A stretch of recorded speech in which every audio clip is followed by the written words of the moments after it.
Well, Ian, this is in North Toronto. We have our instrument site here. We chatted at Environment Canada's instrument test field in Toronto. It doesn't look very high tech. I mean, it's what we call a snowboard.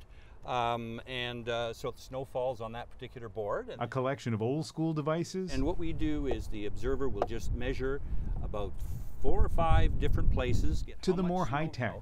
So this is what we call a sonar system, which will send a sound signal down to the ground. And then it comes back and it measures the attenuation. How quickly did it come back? A lot of the guidance now is provided by... I began by asking him about Toronto's cool summer. I liked it. There were a lot of people who loved it. I mean, what's wrong with no smog, sleeping at night, no air conditioning bills, and so it was comfortable. I think the issue was that it wasn't so cold, it just wasn't hot.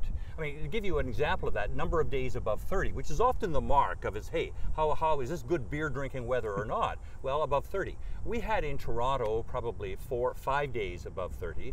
2 years ago, we had 26 of those suckers. And so, and they were just barely this year above 30. So it was almost lukewarm. And I think a lot of that was driven by the fact that we had a cold winter and a cold spring. And so it was almost as if we were owed good weather by nature. But it doesn't work that way. It doesn't. No, nature doesn't care at all what our feelings are. But you know that when weather seems to be askew, people kind of worry, right? They worry, what's the big picture? What's going on? Should they be worried about what happened in Toronto this summer? I don't think so. I mean, I think it is certainly, I never say that you could take 1 year or 1 season or 1 decade and even say, hey, get used to it, that's what we're going to see. I mean, last winter was a good example of that. I mean, my gosh, it's hard to produce warm temperatures now. Last year was a good example. In Winnipeg, the coldest since the 1870s. In Toronto, Montreal, in sort of central Canada, the coldest in 67 years. It's only because we started measuring it 67 years ago. So people were clearly the longest, coldest winter in a long while that a lot of Canadians have never experienced before. At the same time, a lot of snow. So we were dealing with too much winter. And so it got to the point that I think people were expecting it to warm up. And, you know, and they're seeing, okay, cold winter, cold spring, a coolish summer. Oh my gosh, what's the future going to be? Is this climate change, a lot of hot air and it's not happening? No, you can't relate it. What's out your window is not climate change. This is just nature. It sets up in a certain way. We saw this summer, for example, Ian, more Canadian air than American air in central Canada. That polar vortex that scared the bejeebies out of people last winter, well, it came back and it just hung out there, and so it was more polar vortex and not a Bermuda high, and that's what we ended up with, is a comfortable, but hey, not for the beer drinking or muscle shirt or tank top crowd. Hey, it was almost as if this was the year without summer. I'll just imagine that image for a moment.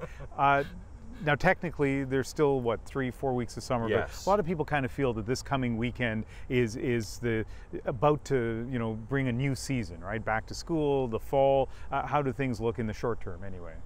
Well, we're still crunching our numbers. I mean, we hold on to the bitter end, not because it's bad news, we like to have a lot of days. So 1st of September, I've looked at some early stuff, and it seems to indicate that, again, we're going to see a little warmer than normal in the fall on both coasts, and in the prairies, looks like a little cooler than normal.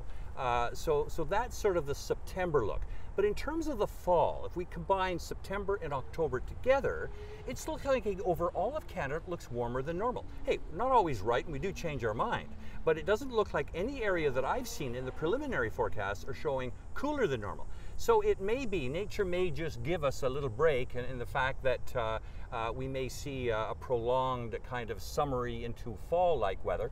And for certainly people in Eastern Canada, the one species that loved this summer were trees. So we're in store, if the weather is good, for one of the most spectacular technicolor changes of all time. And so that would, I think, nature would make up a few points if it was able to produce that. So many people in Canada relying on Environment Canada Yes. for their weather information. A lot of people also relying on the Farmer's Almanac, which already has told us, what is it, chivalry and chivalry? Yes. So we're supposed to get an extreme winter, according to your friends at the Almanac. What's your view of that? Well, you know, I just don't know where they're coming through. I mean, I would say that, again, our forecasts are not out yet, but a couple of things I'm looking at. First of all, I mean, I think this winter will not be as tough as it was last year. Now that's like saying tonight's going to be dark and tomorrow's going to be light, because last winter was one of the worst on record. And nature just doesn't produce 2 in a row like that. So my sense is we're already used to what a bitter, brutal kind of winter would be. So this will feel like a tropical heat wave, even if it's normal. And so our early models are suggesting El Nino, this warm pool of water in the Pacific, does influence our winters, and it generally produces warmer winters from West Coast, and if it's strong, right up to the East Coast. It's weak, so it's not going to maybe get to Bay and Bloor in Toronto. But certainly the west half is, in early models, are showing milder than normal, normal in the rest of the country. And you know, Ian, compared to last year, that is balmy. And so my sense is that I'd put a little bit more money on the science rather than the pronouncements of the Farmer's Almanac. Well, let's finish with that. You know, there are a lot of people that just think it's fun, but there's some people who believe the Almanac is right. I think they believe they're right. Well, clearly, that's the issue I have with the Farmer's Almanac. It's not so much that they can't, I don't begrudge them issuing forecasts. My gosh, they've been issuing them since 200 years. They got a lot more experience than we have in terms of issuing seasonal forecasts.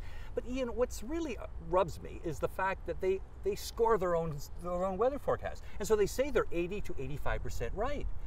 I mean, I just don't figure. I mean, of course, they might say, well, it's going to snow between Christmas and New Year's, somewhere between Chicago and Montreal. Well, they're probably going to be right there, you see. But you know, people sort of forget their forecasts. They remember our failures, but they never remember our successes. It's not a level playing field there. This is about the angriest I've ever seen you been before. This is you angry.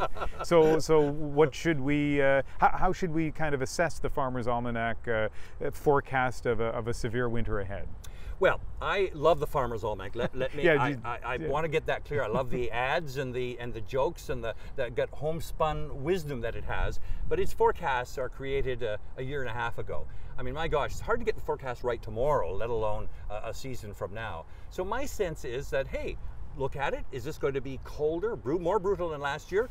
Or take what we say, that it'll be a kind of more warm in the west and normal rest of the American forecasts are saying similar to ours, so there's some agreement with our models and theirs. So I put a couple of loonies on the fact that Environment Canada's forecast rather than the Farmer's Almanac, but notice I said only a couple of loonies. And you know, we've had the pleasure of talking to you for a while here today, but you know, in our business we always like the soundbite. So give me the soundbite about how this winter is looking.